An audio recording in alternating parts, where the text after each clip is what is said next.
Hi guys, big boss Malayalam season 7 രണ്ടാമത്തെ promo വന്നിട്ടുണ്ട് കേട്ടോ.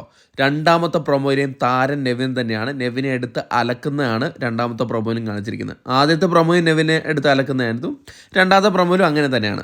അതായത് നെവിനെതിരെ കുറേ കംപ്ലയിൻറ്റ് കിട്ടിയോണ്ടായിരിക്കും ഇങ്ങനെ ഒരു പ്രൊമോയൊക്കെ വിടുന്നതെന്ന് എനിക്ക് തോന്നുന്നു. എന്തായാലും പ്രൊമോയിലേക്ക് അടക്കാം.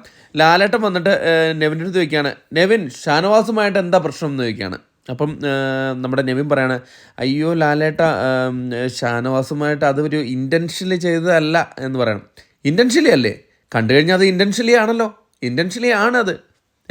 അപ്പം എന്നിട്ട് അനീഷിൻ്റെ അടുത്ത് ചോദിക്കുകയാണ്, അനീഷ് എന്താണ് പറയാനുള്ളതെന്ന് ചോദിക്കുകയാണ്. അപ്പം അനീഷ് പറയാണ്, നമ്മുടെ നെവിൻ എന്തോ ഒരു ബാധ കയറിയത് പോലുള്ളൊരു പ്രവൃത്തിയായിരുന്നു, ഒരു ബാധ കയറിയ പോലുള്ള ഒരു പ്രവൃത്തിയായിരുന്നു നെവിൻ കഴിഞ്ഞ ആഴ്ചകളിൽ എടുത്തതെന്നാണ് അനീഷ് പറയുന്നത്.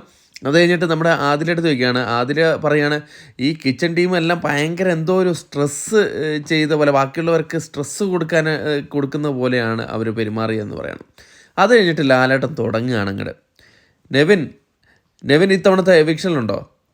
ഉണ്ട് ലാലേട്ട. അപ്പം എന്നാൽ എവിക്ഷൻ ഒന്ന് കഴിയട്ടെ. എവിക്ഷൻ കഴിഞ്ഞിട്ട് നെവിനുള്ള പണി എന്താണെന്ന് വെച്ചാൽ, എവിക്ഷനിൽ സേവായിട്ട് നിൽക്കുകയാണെങ്കിൽ അത് അപ്പം പറയാം. അതുകൊണ്ട് എവിക്ഷൻ ഒന്ന് കഴിയട്ടെ, എവിക്ഷൻ കഴിഞ്ഞിട്ട് സേവ് ആവുകയാണെങ്കിൽ ആ പണി അപ്പം തരാം എന്നാണ് ലാലേട്ടൻ പറയുന്നത്. അത് എന്തോ കരുതിക്കൂട്ടി എന്തോ ഒരു പണിയാണ്. അത് നമുക്ക് കാത്തിരുന്ന് കാണാം. അതുവരെയും ടാറ്റ ബൈ.